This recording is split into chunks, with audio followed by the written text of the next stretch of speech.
Good evening and welcome to the AFC Dons cast on Tuesday the 17th of March with me, Graeme Mackay. I hope you're all keeping well. OK, let's start with the impact of the coronavirus disruption on Aberdeen. And Aberdeen have closed the training ground at Cormack Park until Monday the 23rd of March as a result of the outbreak.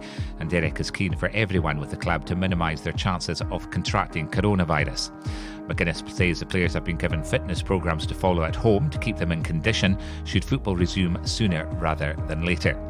Meanwhile, this afternoon, UEFA held a meeting with all 55 member associations to discuss European football's response to the outbreak. The discussions held looked at all domestic and European competitions, including UEFA Euro 2020.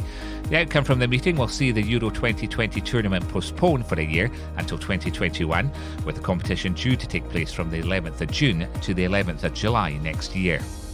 The postponement provides a chance for European leagues that have been suspended to now be completed. UEFA said it wanted to avoid placing any unnecessary pressure on national public services of its 12 host countries, as well as helping allow domestic competitions to be finished. The European Championship qualifying playoffs, scheduled to begin in March, have provisionally been moved to June. They include two-legged ties between Scotland and Israel, Northern Ireland and Bosnia-Herzegovina, and Republic of Ireland and Slovakia. Friendly international matches due to be played this month have also been pushed back until June. UEFA says a working group will examine calendar solutions that would allow for the completion of the current season and any other consequence of today's decisions. UEFA's Nations League and the European Under-21 Championships are scheduled to take place next summer. The 2021 UEFA Women's European Championship is set to take place in England and begins on the 7th of July, 4 days before the proposed men's final. Elsewhere, the South American Football Confederation says this year's Copa America, due to take place from the 12th of June to the 12th of July, has been postponed until 2021, while governing body FIFA says the newly expanded Club World Cup, originally scheduled to take place in China in June 2021, will be postponed and a new date announced when there is more clarity on the situation. The organisation is also going to donate $10 million to the World Health Organization COVID-19 Solidarity Response Fund. European Leagues, which represents football leagues across the continent, says it's committed to completing European and domestic seasons by the 30th of June at the latest. There could be adaptations of the 2021 UEFA Champions League and UEFA Europa League qualifying rounds in case of late completion of the current season. This could include a mini competition to conclude the current European season. Both tournaments are at their last 16 stage with 6 matches remaining, including the final. There are still 14 last 16 ties across the two competitions to be completed. Playing the quarter-finals and semi-finals as one-off games would cut 2 fixtures off the remaining schedule. Playing them over a handful of days as a mini-tournament in Istanbul and Gdansk, host cities for this season's finals, would concentrate the matches even further, cutting down on travelling and cause the least disruption to the domestic leagues. It's not been ruled out that these games could be played in conjunction with league matches, nor does the Champions League final have to mark the end of the club campaign as tradition dictates. In addition, the Scottish Cup semi-finals, scheduled for the 11th and 12th of April, and the final scheduled to take place on the 9th of May, all these fixtures have been postponed.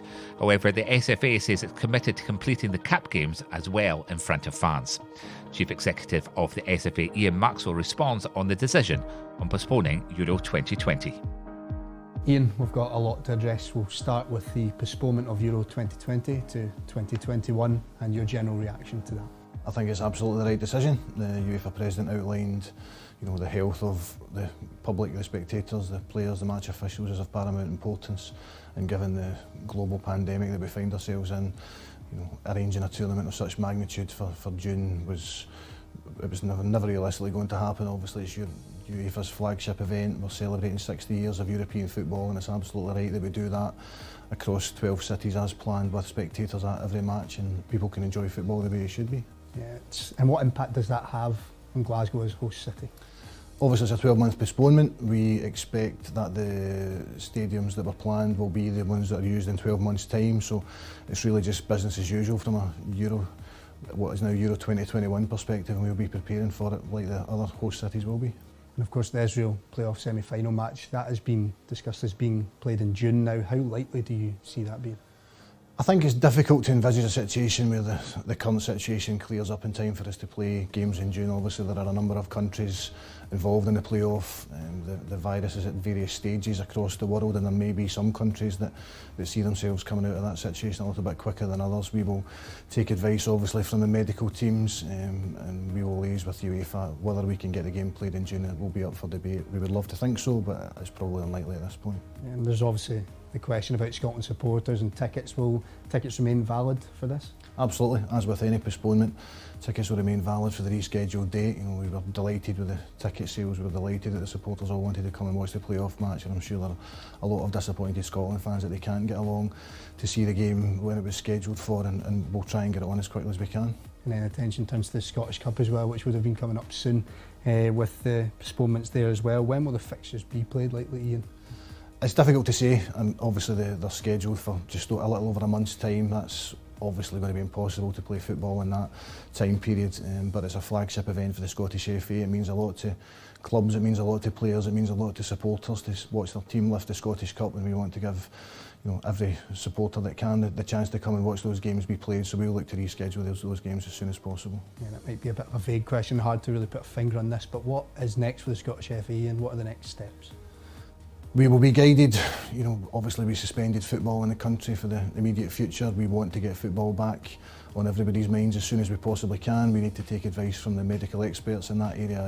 This isn't something that affects just football. This is something that is affecting the world. It's affecting every reach of society, and it's something that everybody will want to see us get out the other end of. We'll be guided by UEFA. The joint response group that we've established will continue to meet on a daily basis, and we'll just take advice from them and work through things as they come.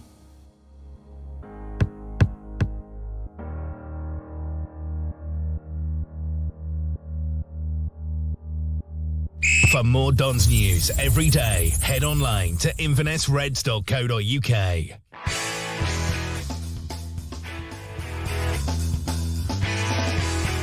It was our intention to bring you an interview with Dave Cormack following the season ticket launch last week. We'll hold that over till next week, but it is our intention to have regular AFC Donscast updates over the next few weeks and months to keep you up to date with what is going on. At best, we'll have our regular weekly update every Tuesday evening, and where necessary, updates as any news breaks. You can also find the latest info on our website, invernessreds.co.uk, and on our social media on Facebook and Twitter. Just search for us under the name Inverness Reds. Meantime, keep yourselves and families safe and well. Till next time, thanks for listening, and stand free.